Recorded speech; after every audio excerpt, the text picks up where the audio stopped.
It becomes second nature. And it will serve you well on exam day. Let's move on to how we actually manage who gets access to what. In the security world, we use a framework called IAAA. That stands for Identification, Authentication, Authorization, and Accountability. I want you to think of this as a pipeline. Each step happens in order, and if any step fails, access is denied. Let's walk through each one carefully. Identification is the first step.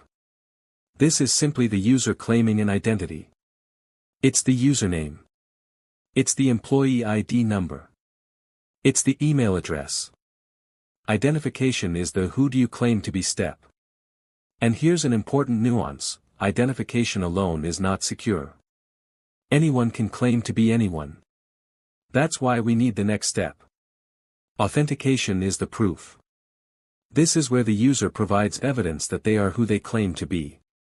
We typically categorize authentication factors into three types: something you know, like a password or PIN, something you have, like a smart card, token, or mobile device, and something you are, like a fingerprint, retina scan, or voice pattern.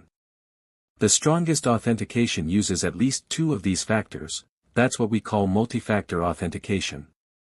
Authentication answers the question, prove it. Authorization comes next. Once we've identified the user and authenticated them, we need to determine what they're allowed to do. Authorization is the permission step. It's the access control list. It's the role-based permissions. It answers the question, what are you allowed to access and what actions are you allowed to perform? A common mistake is confusing authentication with authorization. Just because you proved who you are doesn't mean you have permission to do everything. Accountability is the final piece. This is the audit trail. Accountability ensures that we can trace actions back to individual users. If someone deletes a critical file, accountability tells us who did it, when they did it, and what they did. This is achieved through logging, audit trails, and non-repudiation mechanisms like digital signatures.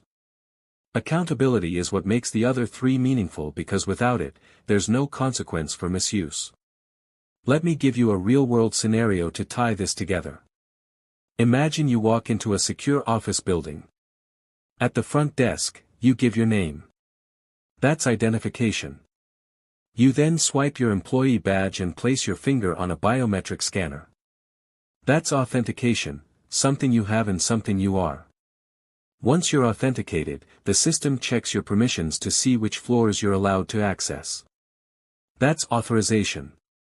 And every time you swipe through a door, the system logs your entry. That's accountability. Now here's a classic exam question that trips people up.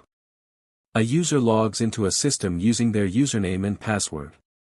They successfully log in, but when they try to open a specific file, they receive an access denied message. What has failed? Many people will say authentication failed. But that's incorrect. The user successfully authenticated because they got past the login screen. The failure is authorization. They proved who they were, but they don't have permission to access that file. Here's another one. An organization implements a policy requiring all users to change their passwords every 30 days. What aspect of IAAA is this strengthening? Authentication.